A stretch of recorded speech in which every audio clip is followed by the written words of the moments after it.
Hey y'all, and welcome to Malika on the Move. I am Malika, and the purpose of this video is to tell you a little bit about who I am, why I left the United States, and why I chose Thailand to come to, what my plans are for the future, and why I'm doing YouTube. So stay tuned.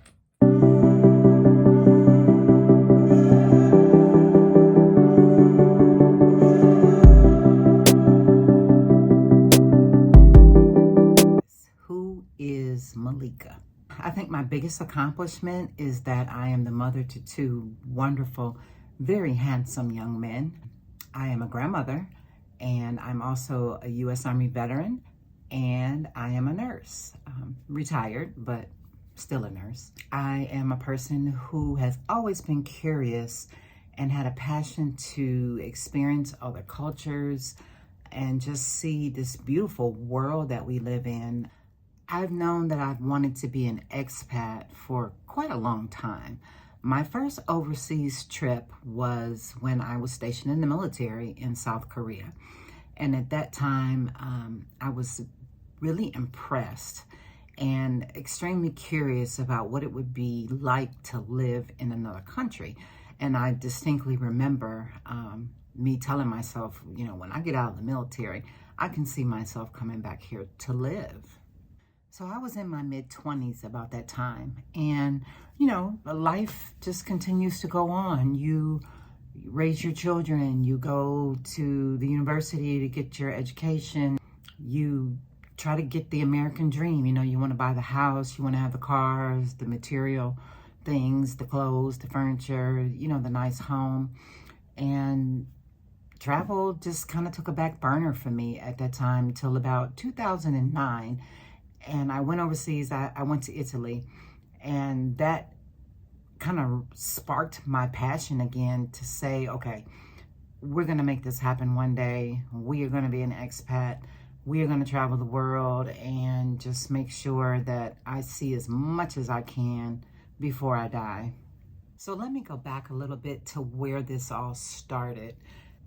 I think my passion for travel started, or my passion to want to see the world started when I was a little girl. So I used to read a lot because, you know, I'm old, and television at that time only had like 5 channels, right?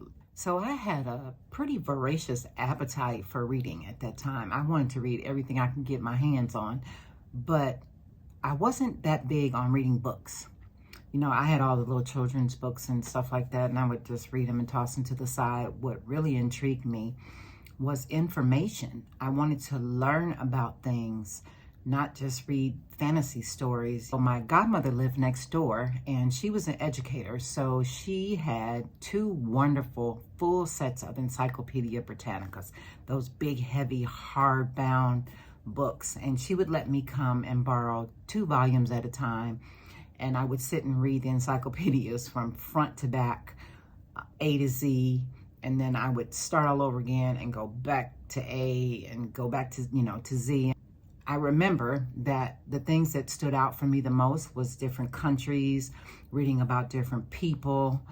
So I think it was about when I was 7 years old, I got a globe for Christmas, you know, those big plastic blue globes that were on like a little stand that you could spin around. And I would sit in my room, I would spin the globe, close my eyes, and just put my finger down, and I would say, I'm going here one day. And I would look, and maybe it was some exotic place like Kathmandu or Burkina Faso or Liechtenstein or something, and I would say, okay, I'm going here one day. And I mean, I was like 7, so you know, what little kids do that? A lot of them are playing with doll babies, but no, I'm spinning a globe, right? So in 2018, I was living in Florida.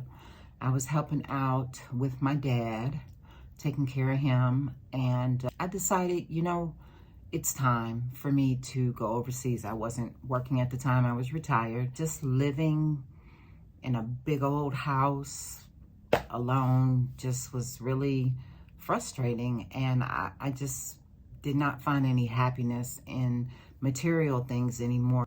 As I got older, I found myself wanting a more simple life, and having the homes and having the cars and the clothes and the jewelry and all the pretty furniture and all the other stuff, I start really feeling that it wasn't bringing me any joy, and my joy came from experiences.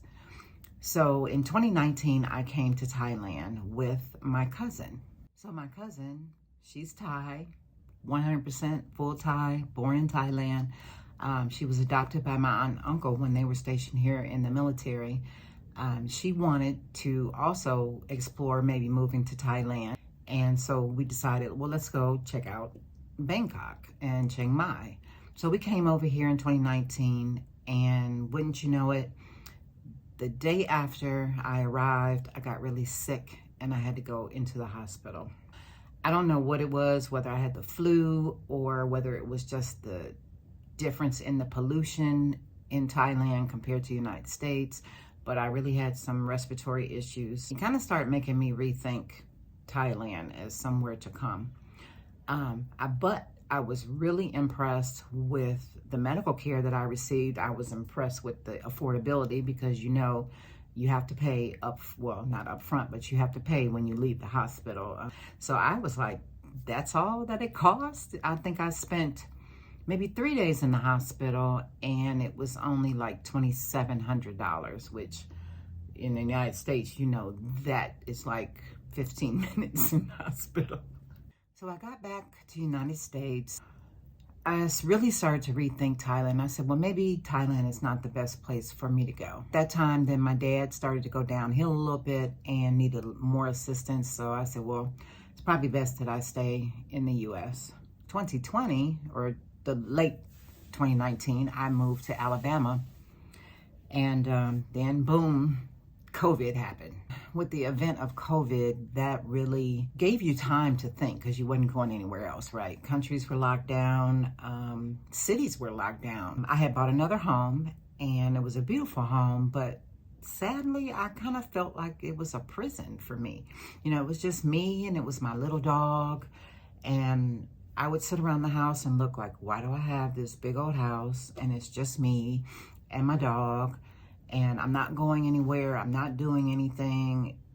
It looks beautiful, but it's meaningless, it's pointless to me. So come 2021, COVID restrictions start to ease up around the world and countries start to reopen. So I started to revisit my thoughts of becoming an expat. And I looked at different countries like Mexico, Panama, Thailand again. I looked at Vietnam, I looked at Portugal, and I looked at Senegal and Egypt.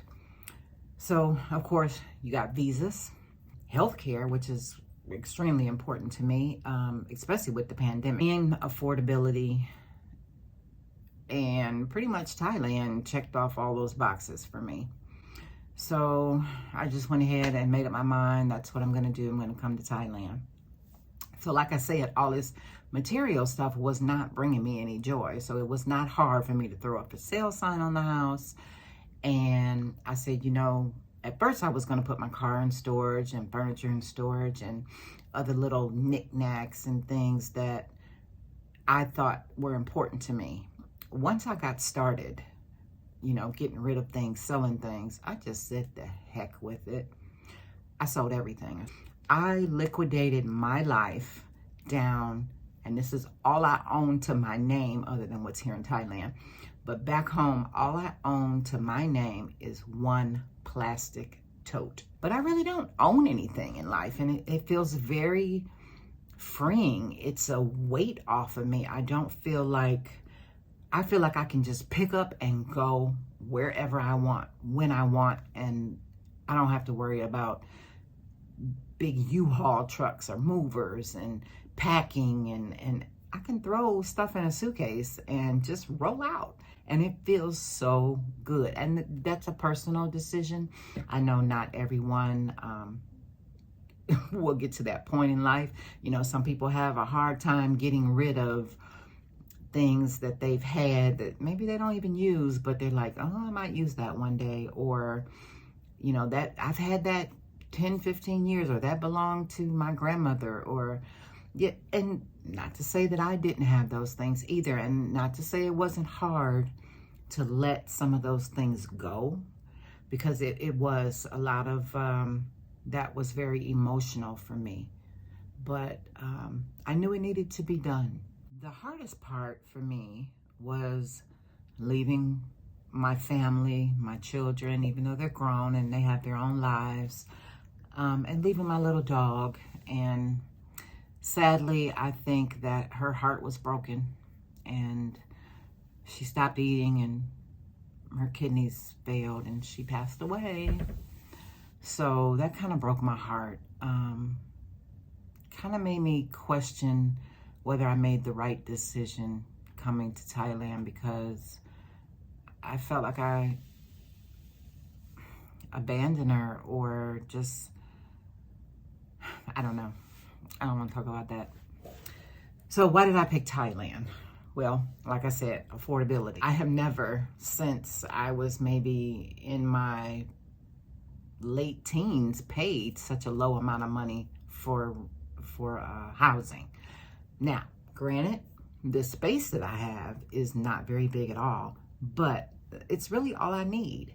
I don't need 4 or 5 bedrooms. I don't need 3,000, 2,000 square feet. Even I don't even need 1,000 square feet, because, you know, I just only need a place to put my little stuff, and hopefully, you know, I'm not inside most of the time. So, as I said before, healthcare.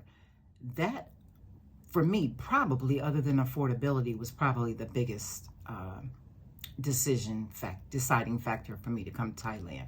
They have extremely good healthcare here, world renowned. I feel comfortable that I know if I get really sick, that I can get, not that the U.S. has the best healthcare, but I can get healthcare that's on par with what I had in the U.S. and at affordable price that I, you know, can do without insurance. Which brings me to while I'm over here. Okay, so I'm here in Thailand on a 5-year elite visa. Well, that's my goal. After my 5 years is up, if I stay the whole 5 years, which I think I'm gonna try to, then I don't know where I'm gonna go. I don't know if I'm gonna go back to the U.S. At this point, if you were to ask me today, probably I don't want to. There's not a state in the U.S. that I really want to go to. So there you have it in a nutshell, who I am, why I'm in Thailand, why I came to Thailand. And if you have any questions, please feel free to leave them in the comment section and I will try my best to answer you. But yeah, I just wanted you to know, you know, who I was, who you're watching videos from, what my goals are. I'm doing YouTube, by the way, because one, it's basically for me. I want to be able to sit back one day when I'm old and can't go anywhere and just watch the places that I've been, the experiences that I have. I want my children to be able to watch and see what mom is doing, grandkids. I want them one day, if YouTube's still around, to be able to say, that's my grandmom, and look at her, she's doing this and she's in this country. I'm definitely grateful for everyone who have subscribed to me. I appreciate you, and I really hope that you continue to come back. I haven't made a video in a while because I don't know what happened in Vietnam, but ever since I've been back from Vietnam like a month ago, my foot has been in a lot of pain and kind of swollen. So I've been stuck in the house for like, almost 3 weeks. But it's getting better. So I do have an out of Thailand to another country trip planned for towards the end of the month. I'm not going to tell you where I'm going. So you'll have to check back to see what that is. I just hope to, you know, bring you good content and raw me and honest me. I don't put on airs. I don't try to be fake, you know, whether I'm rough around the edges or whatnot. This is what you see is what you get. So I hope you can appreciate that. I'm glad you're here. And like I said, I hope you keep coming back. See you guys and keep moving. Thanks for watching.